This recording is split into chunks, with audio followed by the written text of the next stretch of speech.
Iris set the pen down. Not capped, not placed precisely at the edge of the form, the way she has placed every object on every surface, in every room I have watched her occupy for 3 years. She set it down in the middle of the table with the kind of deliberate imprecision that is itself a statement. The ventilation system had just cycled off, and the room had become what it was without it. The warm press of the halogen track. The two of us, and the particular quality of silence that exists when the last procedural item has been used up and nobody is pretending otherwise. 2 seconds. Her mouth was at the hinge of my jaw. Not a kiss, a placement. Her lips against the exact juncture where my jaw meets my ear, warm and still, and her hand flat on the table beside mine. Not touching, not quite, a centimeter of empty air between her smallest finger and mine. The restraint of it more direct than contact would have been. Something at the base of my sternum went quiet in a way that was not calm. Her other hand was at the edge of the evaluation form. First finger tracing the corner, not the paper, the corner, the small folded right angle of it, as though she were reading something there. Then that hand moved to my collar. One button. The kind of touch that is a statement of intent rather than a question. The finger and thumb deliberate, unhurried, the button moving through its loop with the certainty of someone who has rehearsed nothing because they have not needed to. Then she pulled back 2 inches, looked at my face, and said, "I've been watching you not finish that sentence for 8 months. Not a question. Not an invitation. A conclusion." My fingers were still on the water glass. My spine had found the chair back sometime in the last 2 seconds, and I had not told it to. My lungs were performing some private recalculation I had not been consulted about. If you want to hear uncensored too hot for YouTube stories, check out my Patreon in the description. Tell us where you're watching from and subscribe. 3 weeks before the review retreat, Iris called me into her office. The message came through the internal calendar system at 9:47 on a Tuesday morning. Subject line, Q3 client proposal, Meridian account, 30 minutes, her office, 2 p.m. I had the Meridian deck open already, had been refining the market entry framework since the previous Thursday, had 3 pages of annotated notes in the margin of the printed brief. I brought all of it. I arrived at 1:58. Her assistant waved me through, and I sat across from the glass desk that is more architectural statement than workspace, and arranged my materials, and was prepared. She used 22 minutes on the proposal. The remaining 8 minutes she spent looking at the whiteboard behind my left shoulder while I talked, asking a question she already knew the answer to. The secondary market saturation curve, which she had reviewed in the deck I'd submitted 2 days prior, and which she had made no notes on, which meant she had committed it to memory the first time, and was asking me to walk through it again for reasons that had nothing to do with the secondary market. And then, when I stood to leave at the 30-minute mark, not moving, not standing, staying in her chair with her hands flat on the desk and her eyes on me in the way they sometimes are, the way that makes the back of my neck register something I have been filing under professional attentiveness for 1.5 years, because that is the only category that doesn't require me to do anything with it. I said, "Thank you for your time." She said, "Thursday." I said, "The Meridian presentation is Wednesday." She said, "I know, Thursday." I did not ask Thursday for what. I walked out, and her assistant smiled at me the way her assistant smiles at everyone, and I went back to my desk and reopened the Meridian deck and stared at the secondary market saturation curve for 4 minutes before I realized I was not reading it. That was 3 weeks before the retreat. In the weeks between that Tuesday and tonight, I have conducted myself with complete professional correctness. I submitted the Meridian framework on time. I presented to the senior partners on Wednesday, and the presentation went well, and Iris sat in the back row and did not look at the slides, and I did not look at her. I attended the Thursday all-team and contributed twice and left when it ended and did not turn around to see if she watched me go. I wore the ivory blouse the following Thursday and the Thursday after that. I have never examined too carefully why I own 3 versions of the same blouse. The annual review retreat runs Thursday through Saturday at the Harrington, a business hotel 12 floors of glass and pale stone above the financial district. Conference suites on the 9th floor, evaluation sessions scheduled in 30-minute blocks across Friday evening. I had the second to last slot.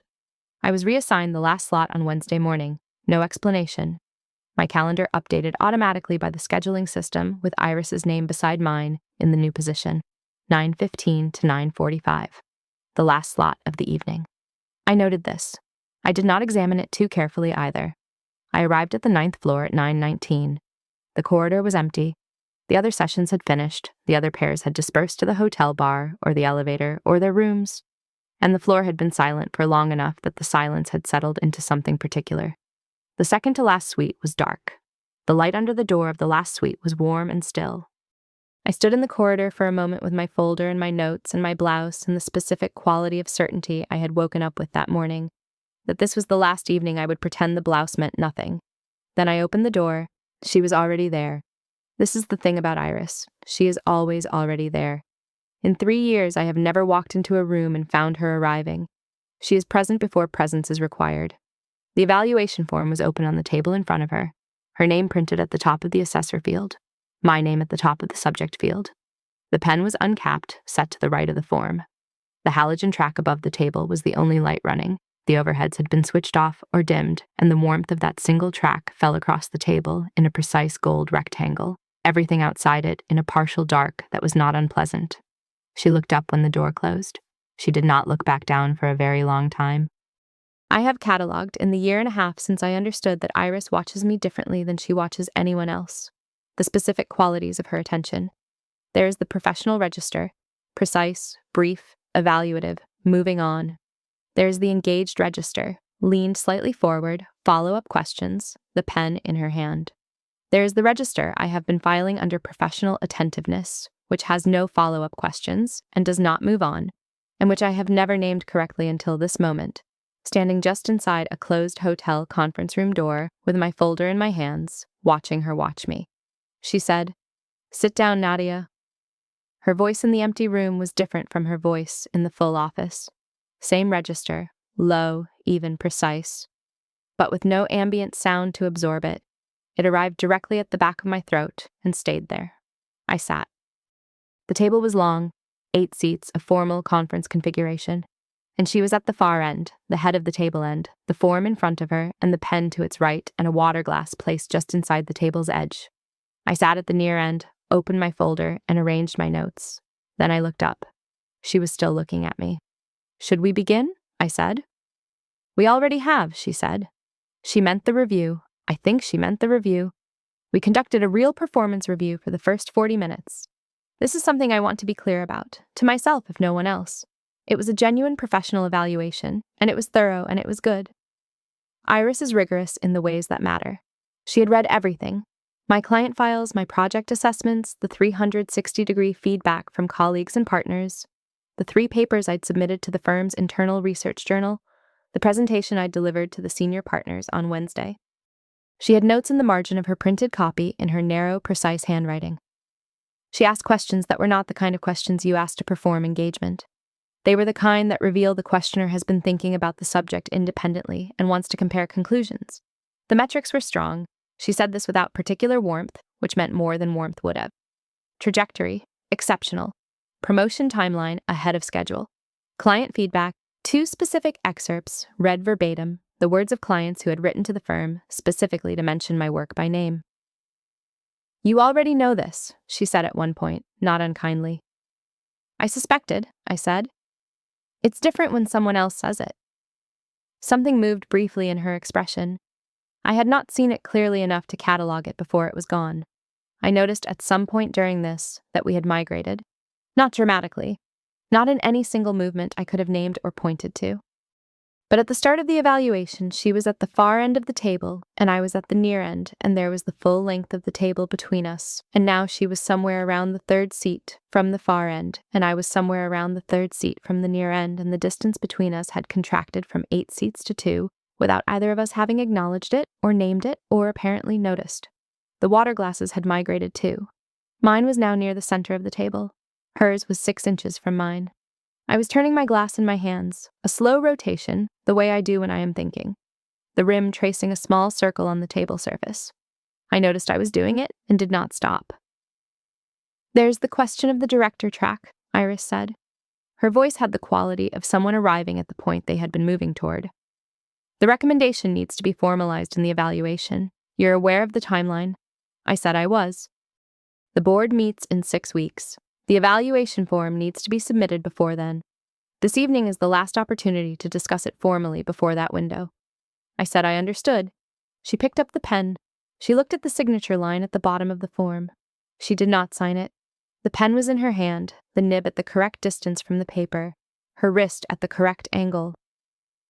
I was looking at her wrist at that moment, and I can describe the angle with the specific accuracy of someone who has been watching Iris's hands in professional settings for 3 years and has developed, involuntarily and entirely against her better judgment, a detailed working knowledge of what her wrist looks like when it is doing things.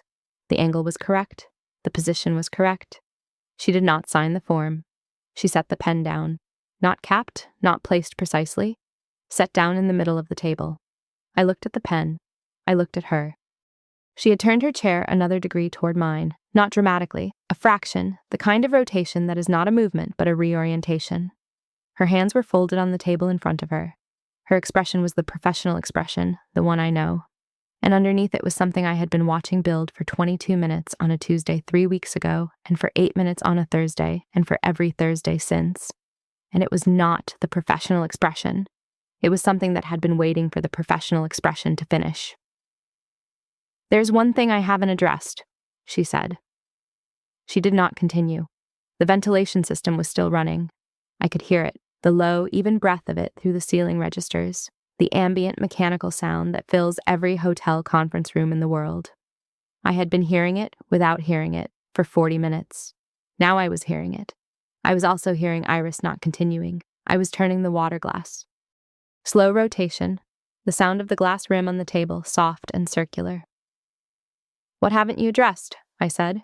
She looked at me with that look. "The one I have been filing incorrectly?" "You know what I haven't addressed," she said. She was right. I did know. I had known since she looked up from the evaluation form when the door closed and did not look back down. I had known since she reassigned me to the last slot with no explanation. I had known, if I am being honest with myself in the way that I am only honest with myself in the interior voice that has been the only honest voice I have left for 18 months. Since a Tuesday morning in her office when she used 8 minutes on nothing and did not stand up when I did. The ventilation system cycled off. The room became what it was. The warmth of the halogen track was particular, not hot, not neutral, specific. The way warmth becomes specific in a room that is very quiet. I could feel it at my left shoulder through the ivory blouse. I could feel it at the side of my face. I was aware of my own breathing in the way I am only aware of it when it has changed from what it was. Iris had not looked away. "Tell me if I've misread this," she said.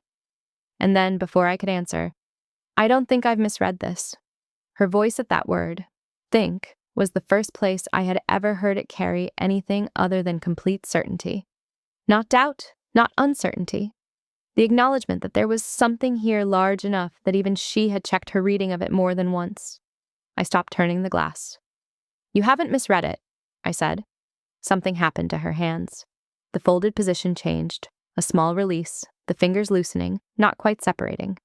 As though something that had been held down had been given. Not permission, but confirmation that the holding had been correct and could now change. "I thought not," she said. She looked at the form. Then she looked at me. "I've reviewed everything," she said. "The metrics, the trajectory, the client feedback. I've addressed all of it." A pause. "There is one thing I haven't addressed." "You said that," I said. "I know I did." The silence between those two exchanges was 4 seconds. I counted them without deciding to. In those 4 seconds, I was aware of the sound of the halogen track, minimal, a faint electrical presence, the particular quality of the dark beyond the table's edge, the small distance, 2 chairs, the 2 migrated water glasses. Between her wrist on the table and my wrist on the table, the way my collar was sitting against my throat, the ivory cotton just pressing at the hollow there, and the way that pressure had become somehow acute in the last 60 seconds in a way that had nothing to do with the collar. "The thing I haven't addressed," Iris said, "is the 18 months. I looked at her. "I'm aware of the protocol," she said. "I wrote part of it." She said this without irony and without apology, a statement of fact. "I'm also aware that I have spent 18 months conducting myself with complete professional correctness in a situation that professional correctness is not, functionally, adequate for. I had many possible responses to this. The responses organized themselves in order of ascending accuracy and descending safety." "That's a formal way of putting it," I said. "I work in a formal environment," she said. And then, after a pause, so controlled it could not have been anything other than a choice. The environment is different at 9:46 on a Saturday night.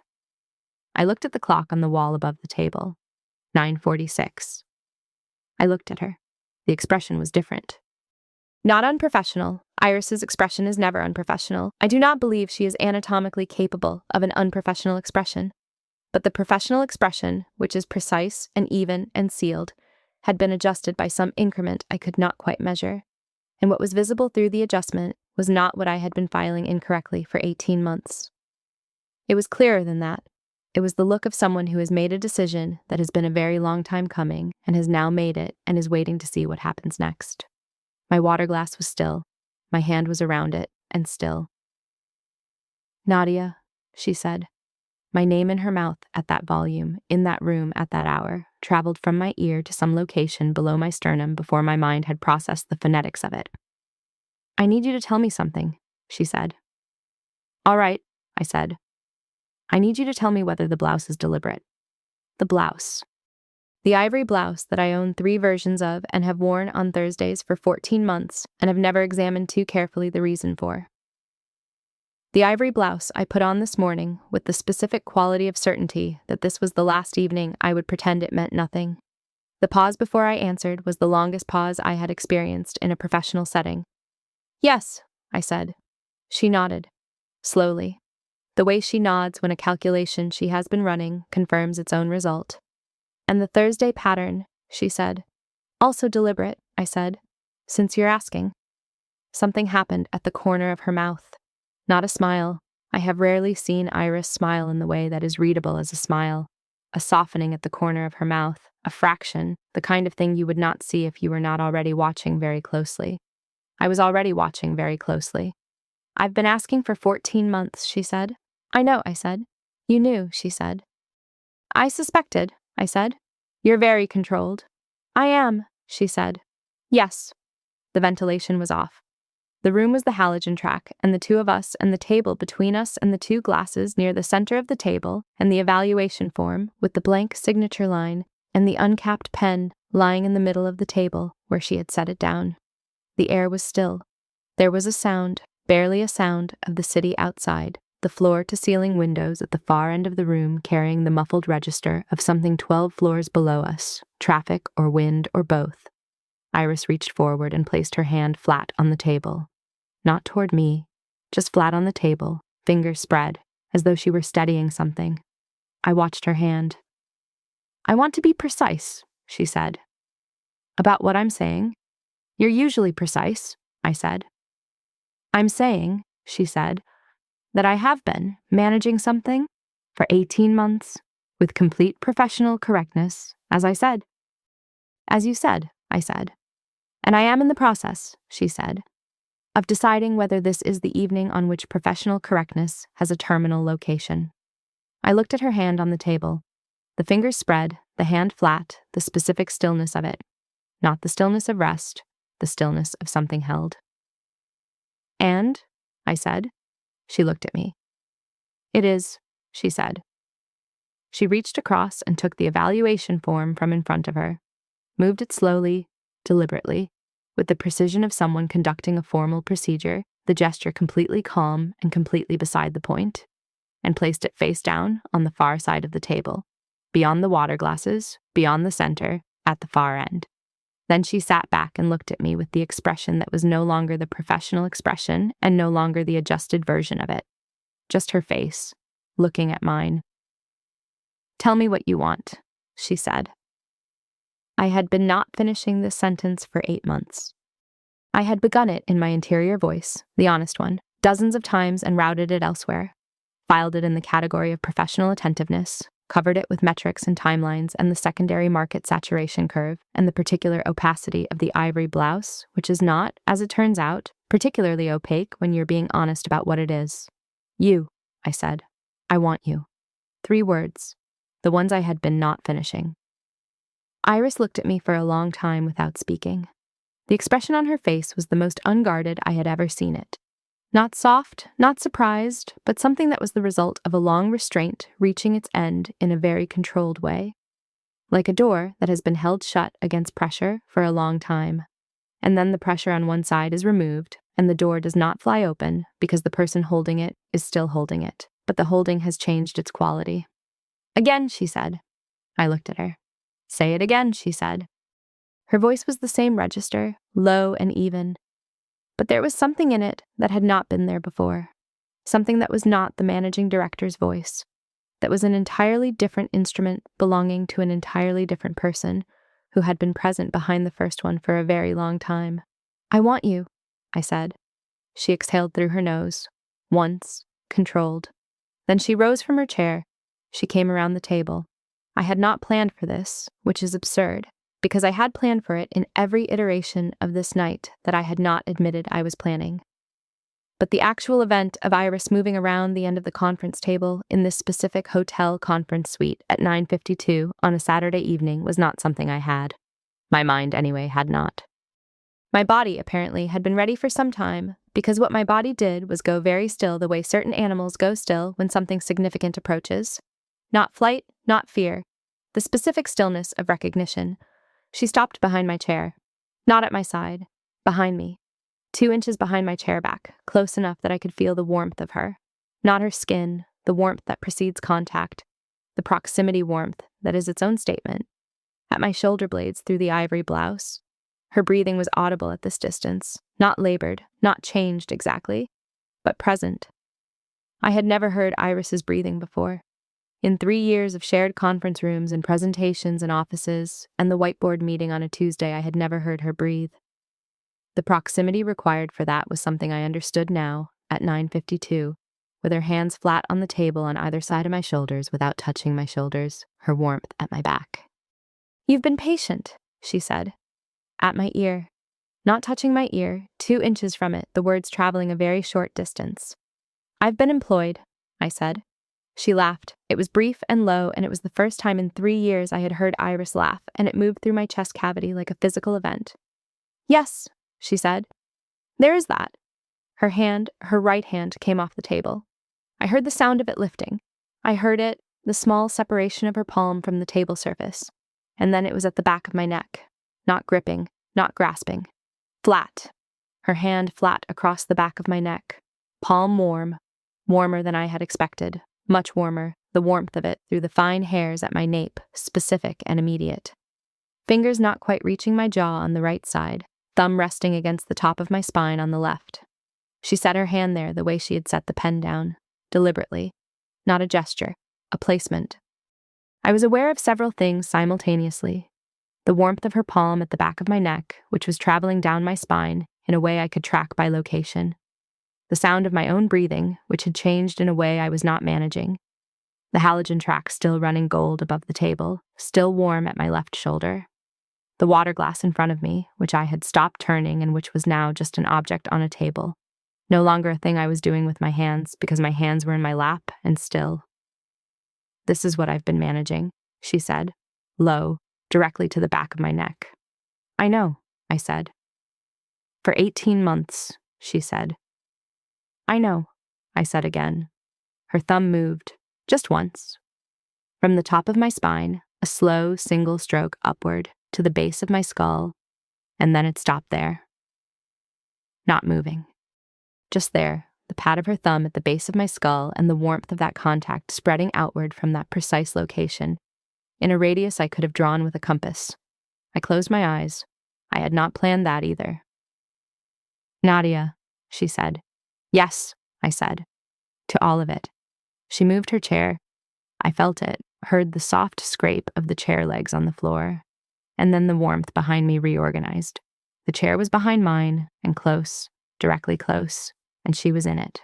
Her presence at my back now chair close rather than standing close, and her hand was still at my neck. I want to tell you something, she said. Tell me, I said. The proposal meeting, she said. 3 weeks ago, the Tuesday. The Meridian account, I said. The secondary market saturation curve, she said, which I had read twice and committed to memory and knew without asking. Yes. A silence. I asked you to walk through it again, she said, because I wanted 8 more minutes. I sat with that. 8 minutes, I said. It was what I could justify, she said, professionally. You're very controlled, I said. Again. I am, she said. Yes. A brief pause. It's been expensive. Her thumb at the base of my skull had not moved. The warmth of it had not diminished, had increased perhaps, or perhaps I had simply stopped managing my awareness of it and was now receiving it in full. The back of my neck was alive in the way that things become alive when sustained attention is paid to them, specific, present, not neutral. The warmth traveled from that point along both shoulders and down my spine to somewhere considerably below my shoulder blades, and I was sitting very still and tracking it. How expensive? I said. She was quiet for a moment. Considerably, she said. I turned my head, just slightly, not enough to turn to face her, not enough to dislodge her hand, just enough that I could almost see her in my peripheral vision, the dark of her jacket at my right shoulder. And now? I said. Now, she said, and something in her voice had changed again, lower, something under the formal register that was pressing up through it, the way water presses through stone. I am going to stop managing it. She moved her right hand from the back of my neck to my shoulder. The absence of her palm at my nape was a physical event. Specific, notable. The back of my neck immediately aware of it in the way skin is aware of things it has been given and then been asked to go without. Her hand at my shoulder through the ivory blouse was warm and still and present, and when her fingers moved, slowly, deliberate as everything she does, from my shoulder downward along my arm to my elbow. I did not move and did not speak, and was aware of all three senses simultaneously. The warmth of her palm traveling down my arm, the specific scent of her at this distance. Cedar and cold linen, something under it darker and botanical, warmer now than it was across a desk, and the sound of my own breath catching and then releasing slowly. That sound, she said. I can't always manage the sounds, I said. I know, she said. Her voice had something in it I couldn't yet name. I've been listening to them for 1.5 years. I turned, not away from her, toward her. I turned in the chair and she was right there, closer than I had calculated her to be. The dark charcoal of her blazer at my eye level, the blazer that had opened fully sometime in the last 20 minutes, the black dress beneath it, and the deep plunge of the black silk bra visible at the neckline. Her face above me, looking at mine with the expression that was no longer managed at all. Your blazer, I said. I'm aware, she said. I'm just noting, I said. You note things, she said. I've observed that. Something moved across her face when she said, observed. A self-directed awareness of the irony of the word choice, the monitoring, registering itself, the controlled thing acknowledging its own nature for a fraction of a second. She was this way sometimes. I had watched it happen from across rooms and tables for 3 years, this brief surfacing of the person behind the precision. And every time it happened, I had felt something in my chest do a small, private thing that I had been filing under professional admiration. I note things, I said, and you observe things, and between us we have been doing a great deal of noting and observing and not saying. Yes, she said. For 18 months, I said. Yes. That's a long time, I said. It is, she said. It was necessary. And now it isn't, I said. She looked at me. And now it isn't, she said. Her hand was at my forearm still. She had left it there when I turned, and it was the heel of her hand against the inside of my forearm, warm and specific, not moving. She was watching my face the way she had watched it when the door closed and she had not looked back down at the form. The watching had a quality I could only describe as consuming. Not aggressive, not demanding, but total. The way genuine attention is total, the way someone looks at a thing they have wanted to look at fully for a very long time and have been only allowing themselves partial views of. I need to tell you something else, she said. Tell me, I said. The blouse, she said. We've established the blouse, I said. I know, she said. I need to tell you, when I first realized it was deliberate, not when I suspected. When I knew. I waited. 4 months ago, she said, the Callaway presentation. You walked in 11 minutes late because your train was delayed and you were already apologizing before the door was fully open and your hair was... She paused. Precisely. The pause of someone choosing a word.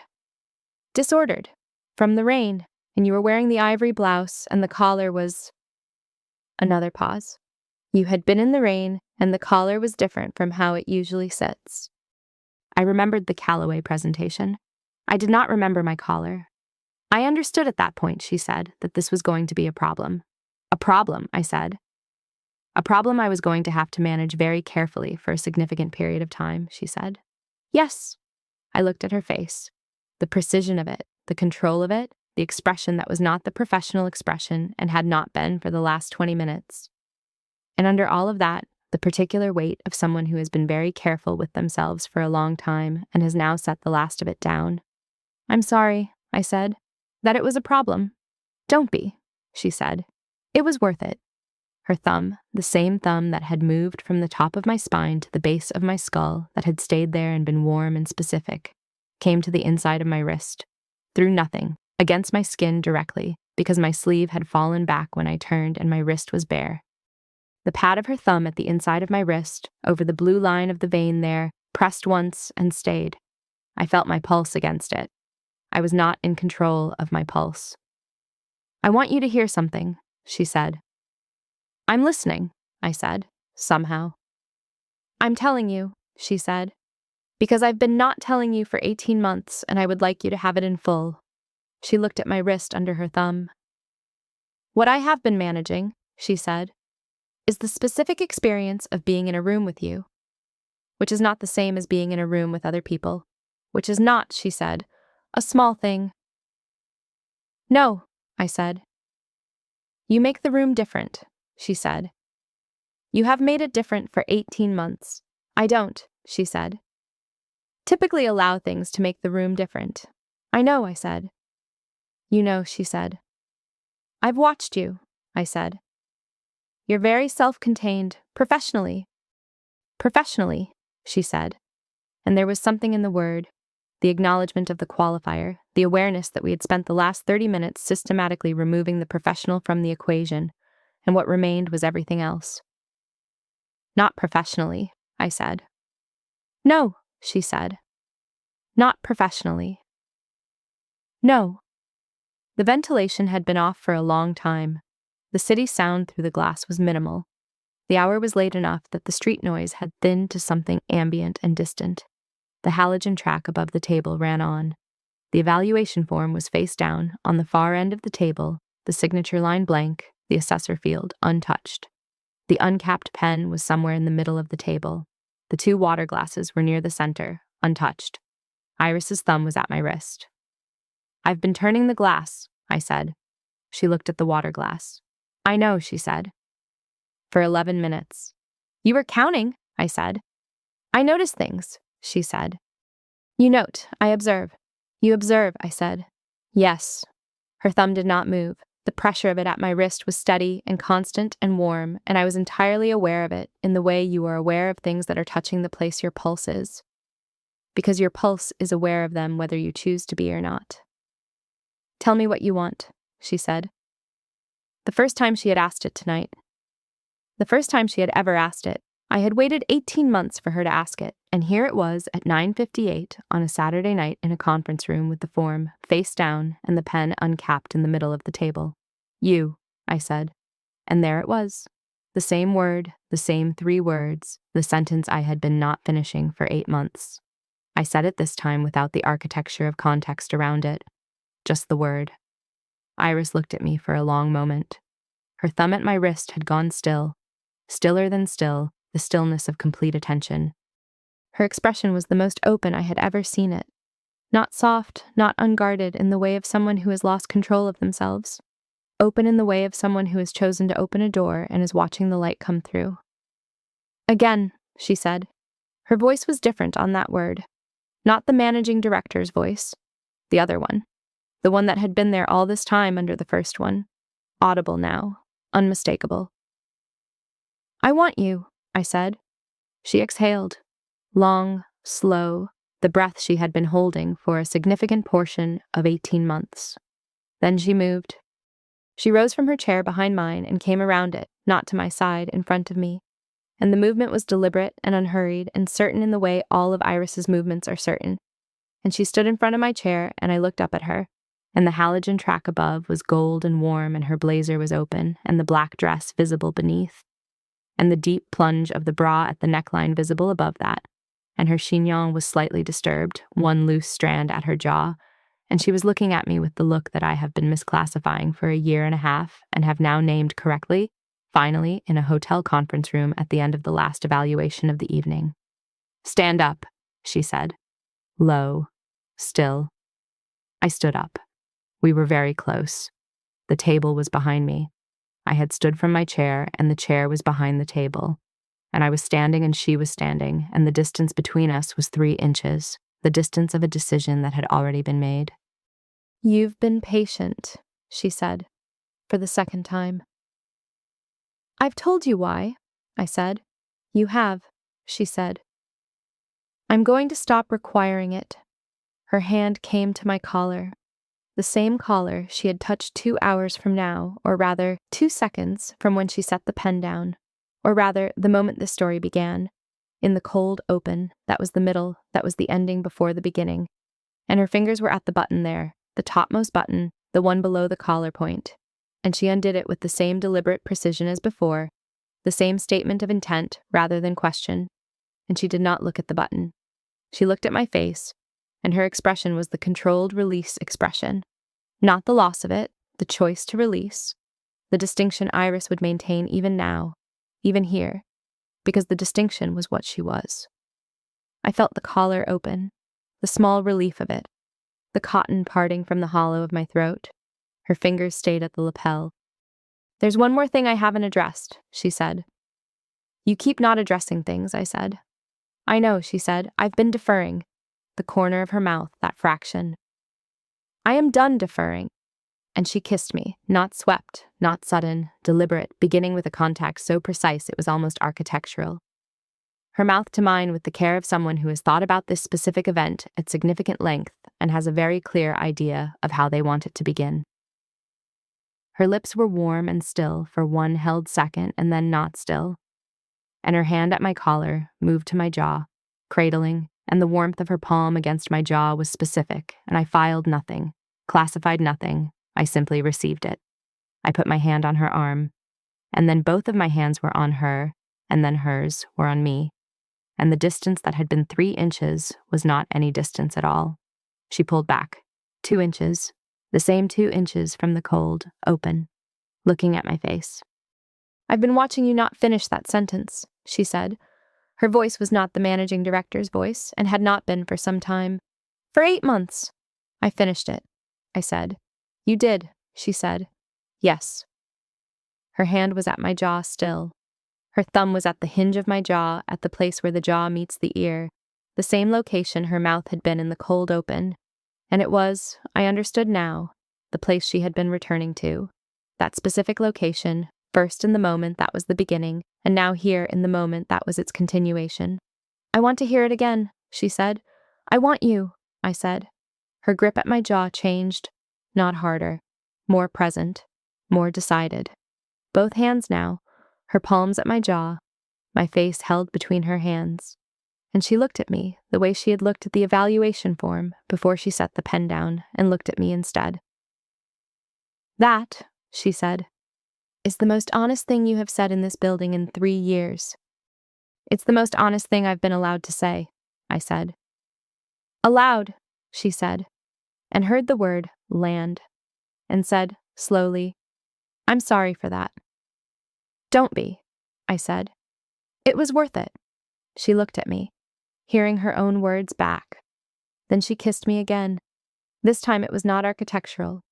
We moved. I cannot reconstruct the exact geometry of how, because my mind was not the instrument doing the geometry, and I was seated and she was in front of me, and then I was in her lap, facing her, both of her hands at my waist with a grip that was not hurried, both palms flat against my sides through the ivory blouse, holding with the quality of someone who has thought about exactly this configuration and is not hurrying because hurrying is not something Iris does when she has the thing she wants and knows she is not required to rush. The halogen track was still above us. The room was warm. Her blazer had found the floor at some point. I was not entirely certain when, whether she had removed it or it had simply come to an end, and the black dress was unobstructed now, the silk, deep plunge of the bra specific at the neckline, and I was aware of the warmth of her through both layers with a specificity that was no longer something I was managing. She looked at me. Her hands at my waist were still. The specific quality of that stillness, both palms present and warm and not moving, the deliberate nature of the not moving, was more direct than motion would have been. "Nadia," she said, and there was the name in that register, not the managing director's register, and it arrived at my chest the same way it always had, except this time I did not classify it incorrectly. It was what it was, her voice saying my name the way she said it when no one was listening, or when she had decided that whatever had been listening no longer applied. "I'm here," I said. "I know," she said, her hands at my waist not moving. "I've been very aware of where you are for 18 months. "I know," I said. "You're controlled, not invisible." Something in her eyes, the brief surfacing, the person behind the precision. "I want to tell you something," she said. "You've been telling me things all evening," I said. "This is the last one," she said. "I want to tell you." She stopped. A pause that was different from her professional pauses, which are measured and tactical. This was a pause that was working something through. "I want to tell you that this is not, that I haven't." She looked at my face. "I don't do this," she said. "I want you to understand that." "I know," I said. "I have never," she said, "in this firm, in any professional context." She stopped again. Her hands at my waist adjusted, the palms pressing slightly, then releasing to their original position. "You are the only," she said, "and I want you to have that." I looked at her face. The precision of it still present, the control still present, and through it, the weight of what she was saying.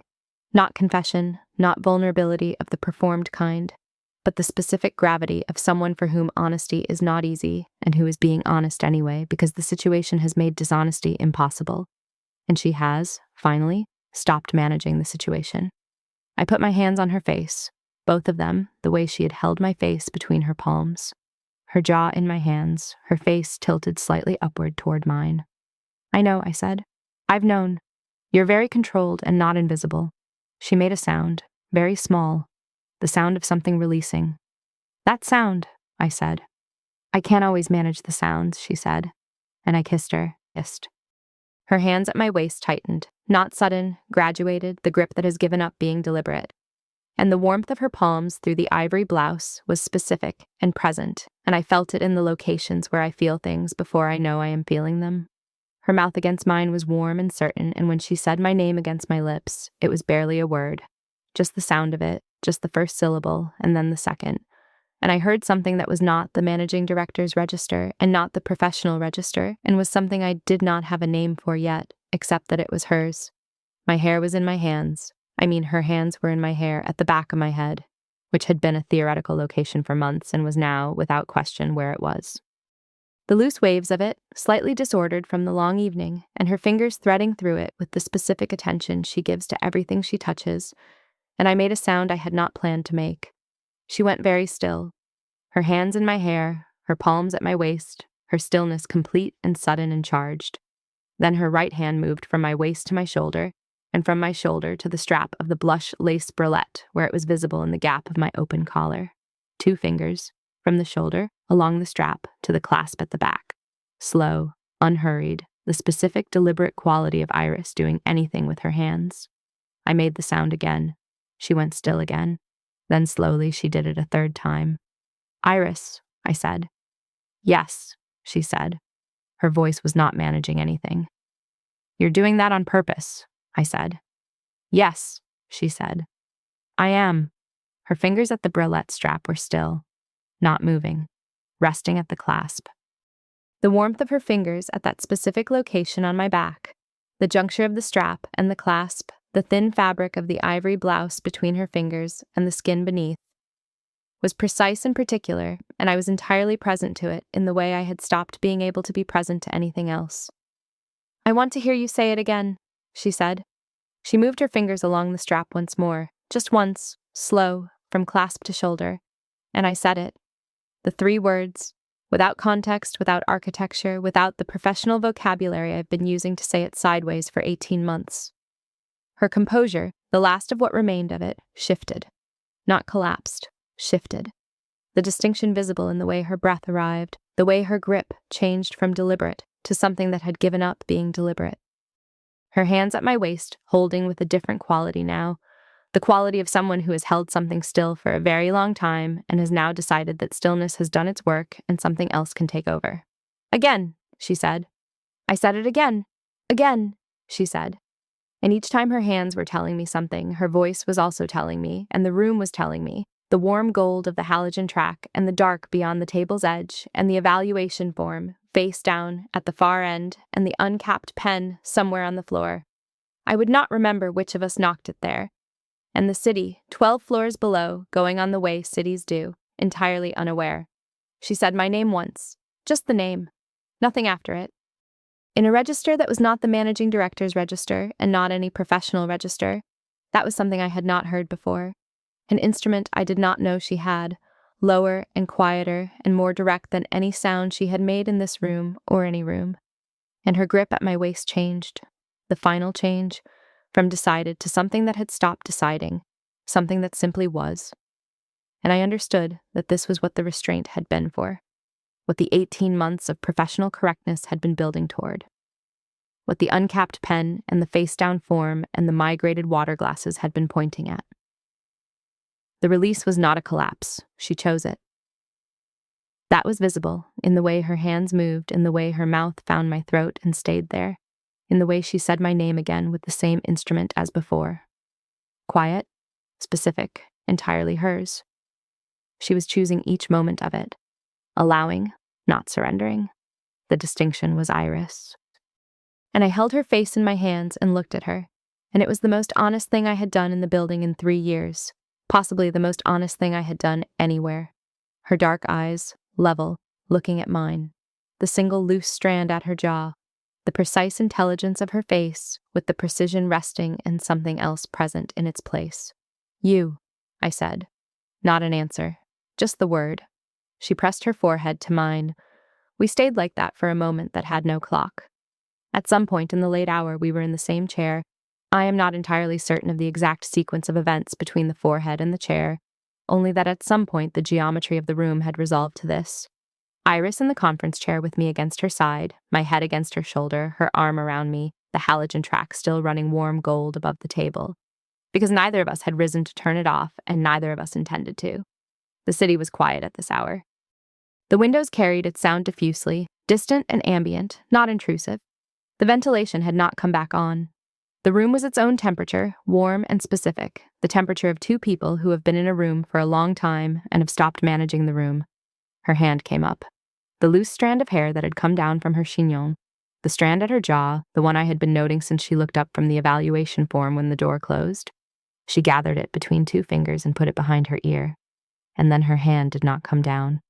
It moved to the back of my neck, her palm warm at my nape, fingers at the base of my skull, and she left it there. I felt the placement of it. The familiar warmth of her palm at the back of my neck, the location where all of this had begun, where her thumb had moved from the top of my spine to the base of my skull and stayed, which had been the first time or the second time, or the beginning of everything, and I felt it the way I had felt it before, the radius of warmth spreading outward, the specificity of it, the way the back of my neck had been waiting for this placement in all the times it had not happened and was now receiving it the way things receive what they have been waiting for. I did not move. She did not move her hand.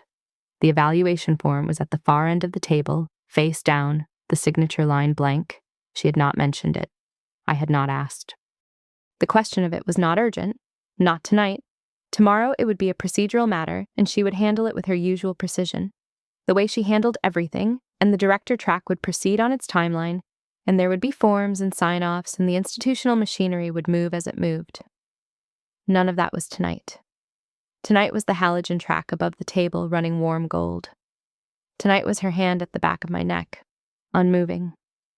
I could feel her breathing, the slow rise and fall of it against my shoulder, her chest against mine, the rhythm of her at rest, which was the rhythm of someone who has set down something very heavy after a very long walk and is now, finally, still. I thought about the Callaway presentation. 11 minutes late, my hair disordered, the collar different from how it usually sits. 4 months ago, and she had noted it, had filed it, had said that morning in her precise interior voice, "This is going to be a problem," and had gone on managing it for 4 more months until tonight, when the last evaluation slot of the retreat had no more procedural items, and the ventilation cycled off, and the room became what it was. The expensive thing. I understood it now. What it cost to hold a thing still for a long time when the thing had been asking to move for 18 months. I had spent 18 months on the other side of it, which was its own expense, but hers had been different. The managing, the precise professional correctness, the 8 minutes on nothing at the end of a Tuesday meeting, the specific restraint of a woman who had written the protocol herself and was going to observe it until it had a terminal location. Which was here, which was tonight, which was this chair. I thought about the uncapped pen.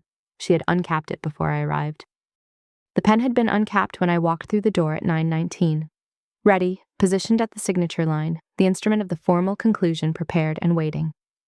And at some point in the last 90 minutes, the pen had moved from that position to the middle of the table to the floor, and the form had moved from the table center to face down at the far end, and we had moved from opposite ends of the table to the same chair. And the professional distance that had been the shape of us for 3 years had arrived at its terminal location. The pen was on the floor beside the chair. In the morning, I would find it there. I would pick it up and look at it for a long time, and I would not recap it. Because what I knew, in the quiet of that hotel conference room with Iris's hand at the back of my neck and the halogen track above and the city below and the form unsigned at the far end of the table, was that something had ended tonight and something else had begun. And the boundary between them was the moment she set the pen down, and 2 seconds later, her mouth was at the hinge of my jaw. Not a question, not an invitation, a conclusion. Her hand at the back of my neck, warm and still. I closed my eyes. The form was unsigned, and neither of us was thinking about it.